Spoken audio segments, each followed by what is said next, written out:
بسم اللہ الرحمن الرحیم۔ سورہ البقرہ کی آیت 127 اس میں موجود ضرب المثل انکا انت السمیع العلیم، ترجمہ ہے یقیناً تو ہی سب کچھ سننے والا سب کچھ جاننے والا ہے۔ اس میں مفردات کی تعداد 2 ہے، السمیع جس کا معنی ہے سننے والا اور اس کا مادہ ہے سین میم عین۔ دوسرا ہے العلیم جس کا معنی ہے جاننے والا اور مادہ ہے عین لام میم۔ السمیع ہم ویڈیو سورہ البقرہ کی 7ویں آیت کی ویڈیو میں السمیع کو بیان کر چکے ہیں، سمعہم کے تحت۔ العلیم کو ہم سورہ الفاتحہ کی آیت نمبر 1 کی ویڈیو میں ڈسکس کر چکے ہیں، العالمین کے ضمن میں۔ وہاں العالمین تھا اور یہاں العلیم، دونوں کا مادہ ایک ہے، عین لام میم۔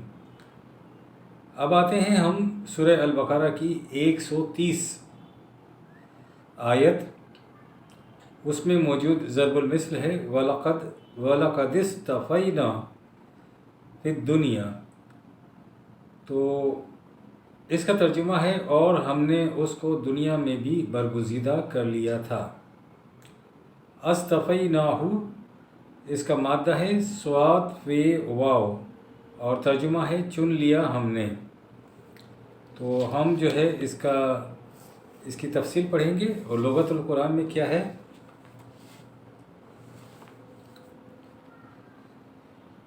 الصفاء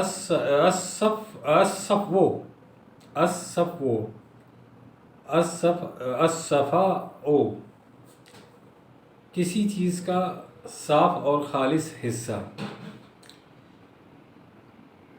کسی چیز کا ہر قسم کی آمیزش سے پاک اور صاف ہونا، یہی اس کے بنیادی معنی ہیں۔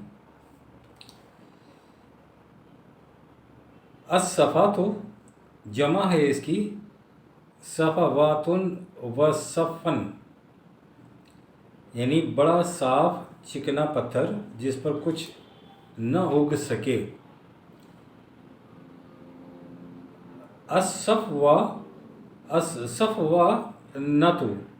الصفوانتو جمع ہے اس کی صفوانن، اس کے بھی معنی یہی ہیں۔ یہ مادہ 2/264 میں استعمال کیا گیا اور اس کے یہ معنی آتے ہیں۔ بعض کا خیال ہے کہ یہ اسم جمع ہے، یہ بھی ہو سکتا ہے کہ الصفوانہ کے معنی بڑی چٹان ہوں اور اس کے ایک ٹکڑے کو صفواناتن کہا جاتا ہو۔ قرآن کریم میں حضرت ابراہیم علیہ السلام کے متعلق ہے وَلَقَدِ اسْتَفَيْنَاهُ فِي الدُّنْيَا 2/130، ہم نے اسے دنیا میں آمیزشوں سے پاک کر کے ایک عظیم مقصد کے لیے منتخب کر لیا۔ مختلف انبیاء کرام کے متعلق فرمایا وَإِنَّهُمْ عِنْدَنَا لَمِنَ الْمُصْطَفَيْنَ الْأَخْيَارِ 38/47، یہ لوگ ہمارے ہاں منتخب افراد انسانیہ ہیں۔ سورہ بنی اسرائیل میں ہے اصفاکم 17/40، یعنی چن لینا، دوسروں سے الگ کر کے مختص کر لینا اور ترجیح اور فضیلت دینا۔ سورہ بقرہ میں الصفا والمروہ 2 پہاڑیوں کا ذکر ہے، اس کو من شعائر اللہ کہا گیا ہے۔ 2/158 آیت نمبر ہے اس کے حوالے کے لیے، یہ مکے کے قریب 2 پہاڑیاں ہیں۔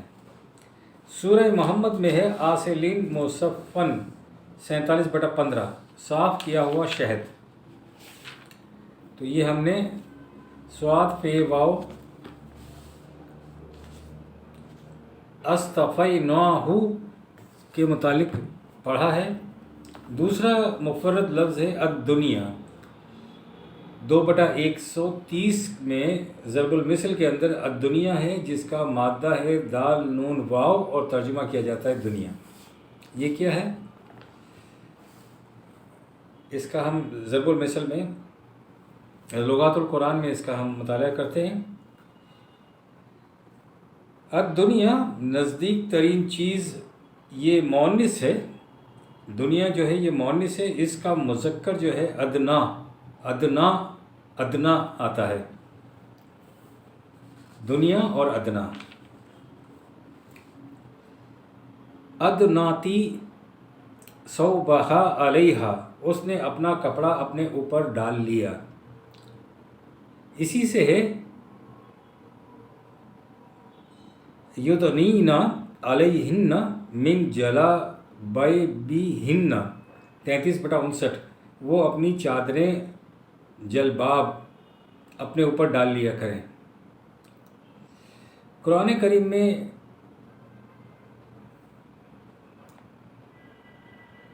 آتا ہے فی ادنا الارض 30/3، یعنی قریب کی سرزمین۔ سورہ النجم میں ہے ثم دنا اور او ادنا، یہ 53/8 اور 9 آیت میں ہے۔ اس کے معنی ہیں پھر وہ قریب ہوا یا قریب تر۔ سورہ الرحمن میں دانن 55/54 بمعنی قریب کے آیا ہے۔ سورہ الحاقہ میں قطوفہا دانیاتن 69/23، اس کے معنی بھی قریب کے ہیں۔ السماء الدنیا، یہ 37/6 اور 67/5 یعنی 67/5، اس کے معنی ہے قریب ترین آسمان۔ الدنیا قریب تر، بمقابلہ القصوہ بعید تر۔ 8/42 میں یہ مادہ استعمال یوں ہوا ہے۔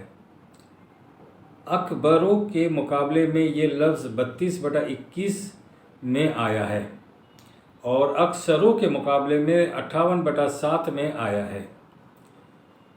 خیرون کے مقابلے میں 2/61 میں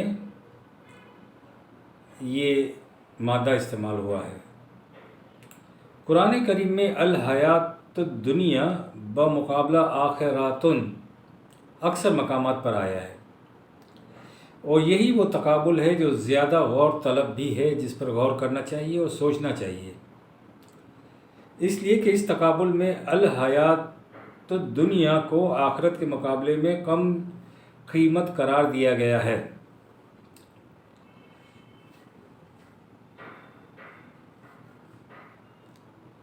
اب اسی بات کو لے کر ہمارے یہاں صوفیہ حضرات اور دوسرے مذاہب کے لوگ بھی، اور خاص طور پر عیسائی، ان کے ہاں ترک دنیا سب سے بڑی ولایت ہے، یعنی وہ یہ سمجھتے ہیں کہ ترک دنیا جس نے کی وہ آخرت میں نجات پا گیا۔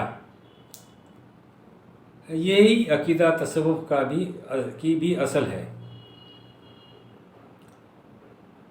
چنانچہ اس کا نتیجہ یہ نکلا ہے کہ دنیا دار اور گناہ گار قریب قریب مرادف المعانی ہمارے معاشروں میں ہو چکے ہیں۔ یہ الفاظ بالکل، اگر گناہ گار کہنا ہو تو پھر دنیا دار کہہ دیتے ہیں، جو کہ غلط ہے۔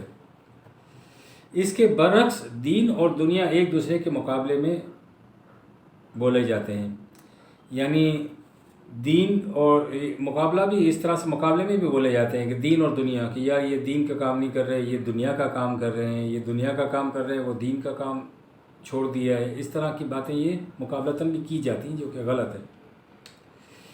لیکن یہ تصور قرآنی تعلیم کے خلاف ہے۔ وہ مومن کو آخرت کے علاوہ فی ہذہ الدنیا حسناتن 7/156 کی دعا سکھاتا ہے، اور واضح الفاظ میں کہتا ہے کہ للذین احسنوا فی ہذہ الدنیا حسنات 16/30، حسن عمل کا نتیجہ آخرت کے علاوہ اس دنیا کی خوشگواریاں بھی ہیں۔ اس کے مقابلے میں وہ ذلت فی الحیات دنیا 7/152 دنیا میں ذلت اور خواری کو خدا کا عذاب اور اس کا غضب اور اس کی لعنت قرار دیتا ہے۔ تو جو لوگ کہتے ہیں نا کہ ہم دنیا میں تکلیف میں ہیں تو آخرت میں ہمارا اچھا ہو جائے گا، اور وہ دنیا سے نفرت کرتے ہیں اور دنیا کے حصول کے لیے کوشش نہیں کرتے ہیں، تو وہ غلطی پر ہے۔ جو تکلیف وہ اٹھا رہے ہیں وہ در حقیقت ذلت اور خواری ہے، اسے خدا کا غضب سمجھنا چاہیے اور اسے خدا کی لعنت سمجھنا چاہیے، جیسا کہ قرآن مجید میں آتا ہے۔ لیکن قرآن کریم میں ایسی آیات بھی ہیں جن میں متاع دنیا کو قلیل اور اس کی زندگی کو لہو و لعب قرار دیا گیا ہے۔ یہ بھی ایک حقیقت ہے کہ قرآن مجید میں اس طرح کی آیات ہیں جہاں دنیا کی زندگی کو لہو اور لعب کی زندگی کہا گیا ہے۔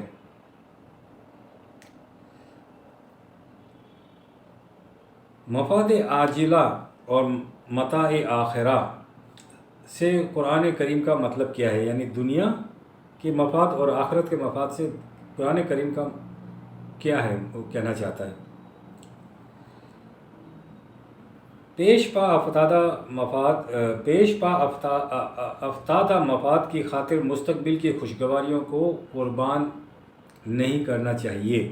یعنی دنیا کی خاطر، مقصد یہ ہے کہ دنیا کی خاطر آخرت کی جو خوشگواریاں ہیں، مستقبل کی جو خوشگواریاں ہیں، اس کو قربان نہیں کرنا چاہیے۔ یہ عقل مندی ہے۔ لہٰذا جو چیز قرآن کریم کی روح سے مضموم ہے وہ یہ ہے کہ انسان قریبی مفاد، امیڈیٹ گین کی خاطر مستقبل فیوچر کی تابناکی کو نظر انداز نہ کرے، یعنی وہ زندگی اس طبعی زندگی ہی کو سب کچھ نہ سمجھ لے۔ اور یہ بھی مضموم ہے کہ انسان دنیا کو ترک کر کے صرف عاقبت سنوارنے کی فکر میں لگ جائے، اسے وہ رہبانیت کہتا ہے۔ قرآن مجید کی تعلیم یہ ہے کہ ربنا آتنا فی الدنیا حسنۃ وفی الآخرۃ حسنۃ 2/201، اس دنیا میں بھی خوشگواریاں اور اس کے بعد کی زندگی میں بھی خوشگواریاں، حال بھی درخشندہ اور مستقبل تابناک، قریبی مفاد بھی A1 اور مستقبل کے مفاد بھی A1۔ اس نے یہ بھی کہہ دیا ہے کہ جس کا حال درخشندہ نہیں ہے وہ سمجھ لے کہ اس کا مستقبل بھی تاریک ہی ہے۔ وَمَنْ كَانَ فِي هَٰذِهِ أَعْمَىٰ فَهُوَ فِي الْآخِرَةِ أَعْمَىٰ وَأَضَلُّ سَبِيلًا 17/72، جو یہاں کا اندھا ہے وہ وہاں کا بھی اندھا ہی ہوگا، بلکہ اس سے بھی زیادہ گیا گزرا۔ یہ تصور بھی غلط ہے کہ دنیا کی خوشگواریاں قابل نفرت ہیں، اور یہ بھی غلط ہے کہ زندگی صرف اس دنیا کی زندگی ہے، لہٰذا مفاد صرف اسی زندگی کے پیش پا افتادہ مفاد ہیں۔ یہ جو مستقبل کی ہم بات کرتے ہیں، یہ مستقبل ایک تو وہ ہے جو مرنے کے بعد کا ہے، جس کو ہم آخرت کہتے ہیں۔ ایک مستقبل اس دنیا کا بھی مستقبل ہے، یعنی اس دنیا میں جب تک ہم زندہ ہیں تو ہمارا آنے والا لمحہ یا آنے والا دن وہ بھی مستقبل ہے۔ تو اس مستقبل کی بھی فکر کرنی چاہیے، اور اپنے حال کے اندر اس دنیا کے مستقبل کے لیے بھی بہت کچھ کرنا چاہیے۔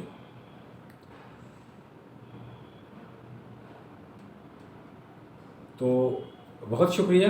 ربنا تقبل منا انک انت السمیع العلیم۔